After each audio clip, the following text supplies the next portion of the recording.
Hi, Jacobs and Jets. How is your beginning of the week? Mine has been pretty good. I've been doing lots of work, schoolwork, and went for a bike ride this morning. But I have a great book to share with you on this Monday. But before we do that, I wanted to see if you remembered some of the idioms that we've been doing. So if you remember, we had if your eyes are bigger than your stomach. And remember, if your eyes were bigger than your stomach, that means you want to eat so much. You want to eat everything, but you really want to eat more. It's when you take too much food and then you can't eat it all. There's also hit the books. And when you hit the books, that means that you are studying really hard. What about turn the house upside down? Excellent. So what does that mean? That you are searching everywhere for something. Or butterflies in your stomach. And when you have butterflies in your stomach, that means your stomach is just uneasy. It's not normal and you're nervous. And last but not least, if you're in hot water. And if you're in hot water, remember that means that you are in trouble. So what I thought I'd do today is let's go through these 5 idioms that we talked about. And I'm going to give you the sentence and you're going to have to try and guess which idiom goes with what. So here is my sentence. Tommy was blank after he broke Mrs. Smith's window. So everybody think for a minute. Joey was blank after he broke Mrs. Smith's window. Was Joey have his eyes bigger than his stomach after he broke Mrs. Smith's window? No. Was Joey hitting the books after he broke Mrs. Smith's window? No. Think for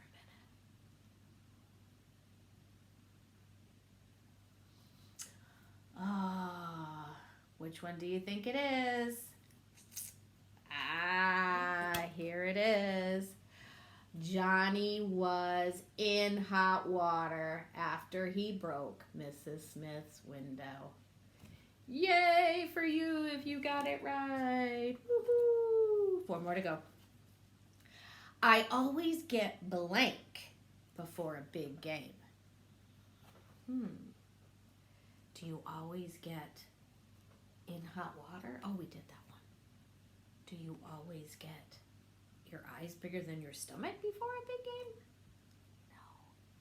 But it might have something to do with your stomach, everybody think.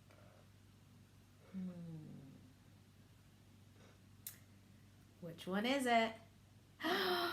Did you say butterflies in your stomach? Read it with me.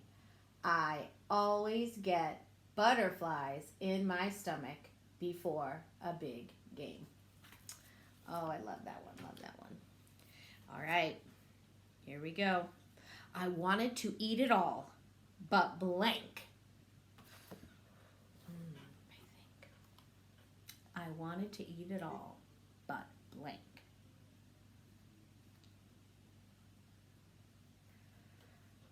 What'd you guess? Did you guess? I wanted to eat it all, but my eyes were bigger than my stomach. Oh, I love that one.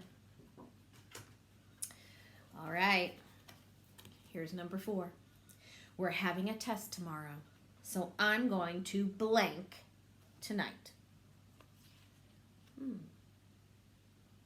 Are you going to turn the house upside down tonight? Because you have a test? No. Everybody think. There's only 2 left. Turn the house upside down or hit the books? What do you think? Tell me. If you said we're having a test tomorrow, so I'm going to hit the books tonight, excellent job. And last but not least, we've done so many of these on the wall. All right, let's see. Angie blank, but she still couldn't find her library book.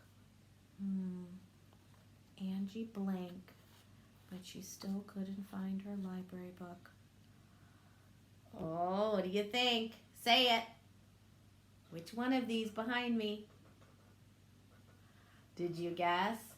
Angie turned the house upside down, but she still couldn't find her library book. Oh, that was a good one. I like that one. Now, I have a story to read to you today that is very funny. And this story has to do with somebody that's definitely going to be in hot water for one very good reason. This book is called Pigsty by Mark Teague. Wonderful book. And Mark Teague has a bunch of great storybooks if you would like to read these for yourself. So let's see why he's going to be in hot water. Monday afternoon, Wendell Futz's mother told him to clean his room. It's turning into a pigsty, she said. Now, a pigsty is where pigs live. Does that mean his room is full of mud and full of food that the pigs eat and pigs? I don't think so. What do you think that means if your room is a pigsty? I think it's another idiom. It's another idiom. It means that your room is a mess. A big, huge mess. Wendell went upstairs. Much to his surprise, a large pig was sitting on his bed.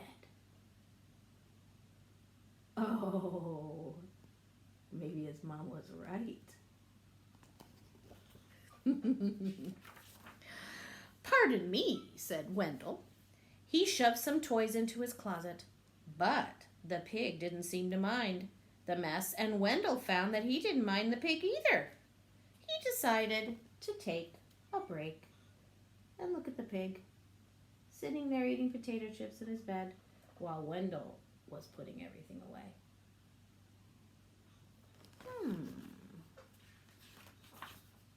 When Wendell's mother came to look at his room, the pig was hiding, but the mess was still there. She threw up her hands in the air. Okay, Wendell, she said, if you want to live in a pigsty, that's up to you.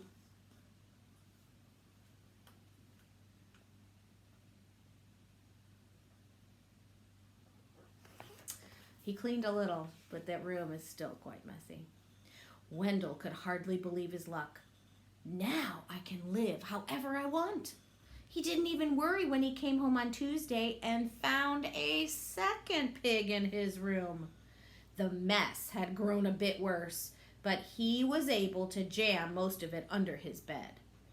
Pigs are all right, he said, as long as it's only one or two.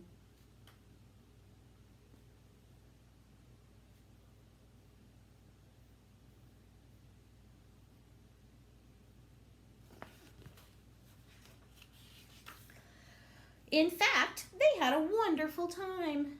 They played Monopoly until late each night and left the pieces lying all over the floor. So here they are playing Monopoly, and there's the mess. Oh, would you get away with that? Would your mom and dad let you leave your game pieces everywhere? They had paper airplane wars and pillow fights. The bed became a trampoline.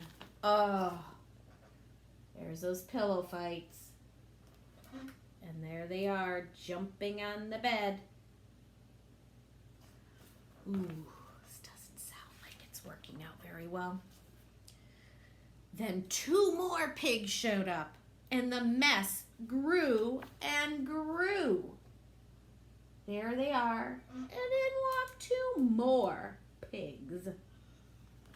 Oh. That night, when Wendell went to bed, the pigs were lying everywhere. They rolled up in his blankets and hogged his pillows, too.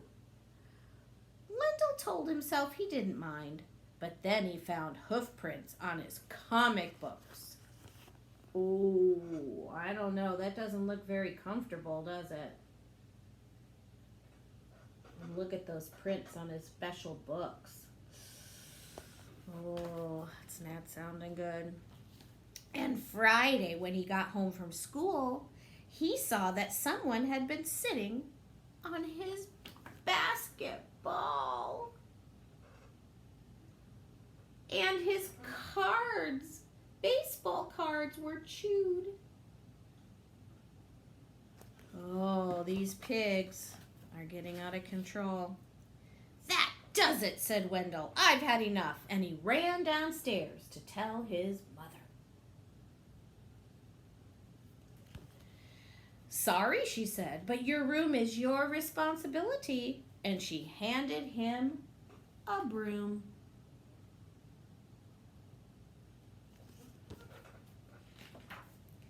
Wendell started to complain. The mess is too huge. But suddenly he remembered a saying he heard. Many hooves make light work. Hooves are the feet that are at the bottom of, they're basically pig's feet or cow's feet or horse's feet. You call their feet hooves. So many hooves, meaning many things, many people, many animals, make light work. So he marched upstairs and organized a cleaning crew. And there he is, going up the stairs. So do you think the pigs are going to help him clean? Thumbs up. You think the pigs are not going to help him clean? Thumbs down. I don't know. They swept and scoured and polished and scrubbed. And later that afternoon, Wendell pronounced, the room was clean. Is it a pigsty anymore? In fact, it was a bit too clean from a pig's point of view. So while Wendell inspected, the pigs prepared to go home. One of them made a phone call, and the farm truck came to pick them up. They hugged and grunted and oinked goodbye. And from that day on, Wendell kept his room clean.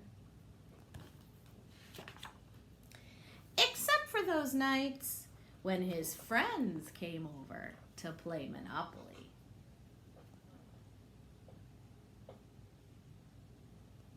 Oh, I think I'd like to play Monopoly with some pigs. Although I don't know, how are they picking up those pieces with their hooves? They don't really have fingers. But they're doing it. Oh, wasn't this a great book?